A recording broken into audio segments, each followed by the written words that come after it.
Alright, so today we are making a maple and blue resin table. And if you recall, about a year ago I made one for a couple named John and Fee. So this is going to them as their coffee table.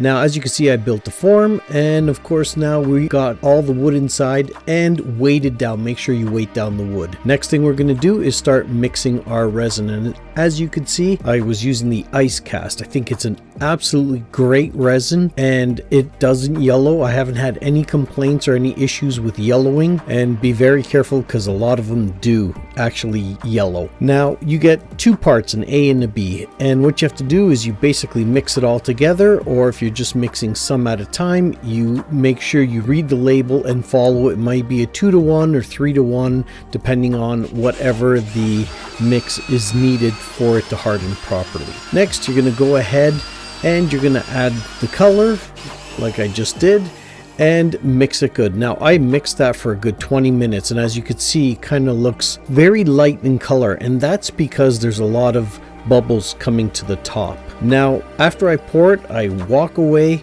and I'll come back about a half an hour later and I'll just torch the top a little bit, and all the bubbles will be gone, and those keep coming up, but it will take about 8 hours before the resin actually starts to firm up a bit. So I'll just go downstairs every once in a while and retorch the top until it's perfect. Next, I'm going to leave the table there for a week to make sure that the resin is fully cured. Once it's fully cured, I'm going to take it out of the actual form that I built, and then put it on my CNC machine and start flattening it.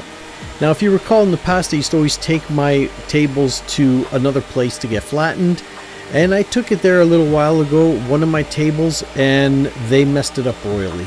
So I decided, you know what, I'm not doing this anymore, so I did it myself. And I'm so glad I made that decision because it came out absolutely perfect. Now, when I first started, this table was 2¼ inches. Now that I'm all done flattening it, it's still over 2 inches. So I lost just a little bit really. And this table remains nice, thick, and strong.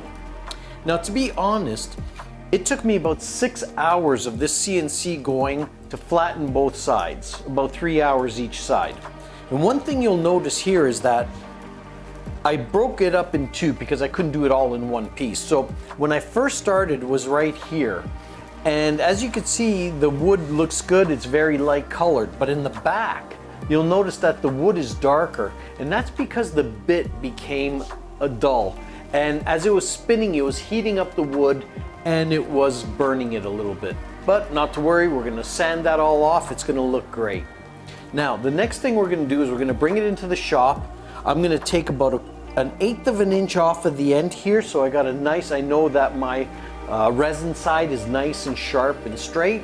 And then once we have that, we're gonna draw the lines that are 90-degree angle, and I'm gonna trim off the ends for both sides, and then from there, that's when we'll start the sanding. So let's head on over to the shop, and I hope you stick around. So now that the table is flat, we're gonna bring it over and of course trim up the sides so it's nice and straight, so we've got nice 90-degree angles. And of course gonna keep as much of the resin as possible, so just like an 1/8 of an inch, just to trim it off so that I get a nice straight edge. And of course Eli's the one doing it there for me, as you could see, but hey, I was there to hold the vacuum and clean up after him. See, I'm always there doing the hard work. Next I'm going to go ahead and install the rampa bits. If I got 2 words of advice for you, one would be that you drill the holes to the proper size of your rampa bit, and 2, when you actually drive in that rampa bit, make sure you drive it in straight. If you follow those 2 rules, you'll have perfect rampa bits every time. Next, the part I hate the most, sanding. I sit there and sand for hours. I start at a 60 grit, 80, 120, 150, 180, 240, as you see on the screen, all the way to 1000. And the thing that makes the sanding look perfect every time is, as you see, I go up and down, overlapping 50%, and then side to side, again overlapping 50%. Now, one thing to remember is you don't want to go faster than 1 inch per second. And I know it looks like I'm going fast, but that was at 8 times the speed. So to get this to a glass-like finish, you can sand all you want and go up to 3, 4, 5, 10,000, but you'll always have a haze on your actual resin. The only way to get it off is to use something like a polisher, and I use Pace Heavy Cut Compound, which is actually made for cars, for polishing cars, but it works great here, and you've probably seen me use this a million times. So what we're gonna do is we're gonna put some on the actual polisher. Then from then we're gonna dab some on here and we're gonna buff. And you may see me buffing for 2 minutes or something like that, but I buff for a very long time, because the more you buff it, the just nicer it comes, the shine comes out more and all that. So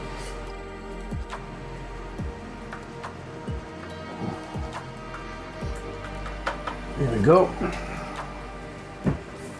We'll go on here. And of course we're gonna polish the sides as well. And I'm not gonna do the bottom because no one's gonna see that anyway.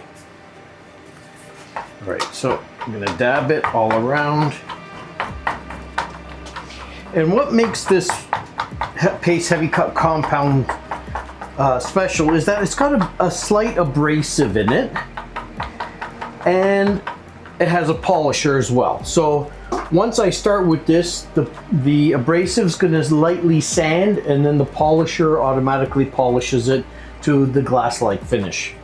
And you'll see me doing this maybe on video for a minute or two, but I will be here for a long time. 30 minutes for sure to get it all done, and maybe even longer. Sometimes I'll do it for 30 minutes and I won't like the finish, and I'll go back and I'll keep doing it. So you do it until you are happy with it. That's when it's done. All right, here we go. So a little bit of advice I can give you about buffing. One, take your time, but don't leave that buffer in the same spot too long. It is generating heat. So as you can see, I'm always going front to back, left to right, up and down, and I don't really keep it in one spot. So just keep moving it, keep making sure that you're getting all the areas, and when you think you're finished, you're not. Because this video part right here of me buffing it is just really about a minute long. But I guarantee you that this buffing took me at least 30 minutes, if not more, because I wanted that glass-like finish like I always do, and so I did it 3 or 4 times. Alright, finishing. We know we're getting to the end now. So I use 2 different types of Osmo products. One is the Wood Wax Extra Thin, and then the Osmo Pollux Oil. So I'll spread the extra thin on first, and it's very liquidy, almost like water. And what I love about it is it really seeps into the wood. Then I'll wait a little bit, about 15 minutes, and then I'll get a buffer and buff it off.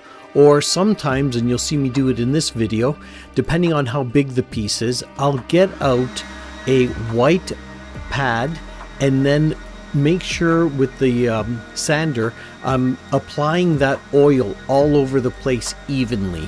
And I'll do that for, I don't know, 5 minutes, and then I'll just let it settle. And after that, I will then buff it out and then add on the Pollux and do the exact same thing. So after that, I'll bolt the legs on because I want to do the finishing steps right on the floor so I don't scratch the resin. And just like the bottom, I apply the Osmo Extra Thin Wax, and then I will take the Scotch-Brite pad, the white Scotch-Brite, and I will make sure that I spread the wax on evenly. Now, of course, I don't show you every single step that I'm doing because I actually have about 4.5 hours of footage. And of course, I can't make a video that long. So by the time I start cutting and bringing it down to size to make it something manageable for you guys to watch, this video is 12 minutes long. And so that's why everything's at like 8 times the speed, because I want to show you every step that I do. But unfortunately, we don't have the time because of how long it takes. Hey, if you made it this far through the video, I'm guessing that you kind of like the content. And if you wouldn't mind, I'd really love for you to hit that like and subscribe button and help out a new channel like ours. And if you have any ideas or something you would like to see us make, or you'd even like for us to make you something, please feel free to reach out, leave a message down below. I would really like to get some more ideas and maybe build something that you actually like and want to see, or maybe you want something for yourself. Alright, so here we go. We are right down at the end. I'm just going to take some paper towels and buff the top of the wood and make sure I get off all the Pollux oil that I can. Remember, you can leave too much on, but you can never take too much off. So just rub until it feels even, smooth, and crystal clear, especially where your resin is. And I gotta admit, this resin turned out beautiful. You could see the shine from the lights above. I was really happy with it, and I know that John and Fee were happy with it as well. Alright, so there you go. The table is now finished. I'm actually delivering it tomorrow to John and Fee, and I think they're gonna like it. You know, it's almost exactly the same as their table that I made them for their kitchen, so it'll fit in perfectly. Now, if you notice right now, it is a little bit wobbly. I didn't adjust the feet, and the basement floor is not level here. It's actually quite a bit out of level because it all, of course, slants down to where the drains are, just in case there's a flood or a water leak or something like that. So anyway, so I'm not worried about that at all, but I hope to get some pictures of it in its final spot. I would love to know what you think of this. Would you love to have one of these in your house made by me? Let me know, and hope to see you in the next video.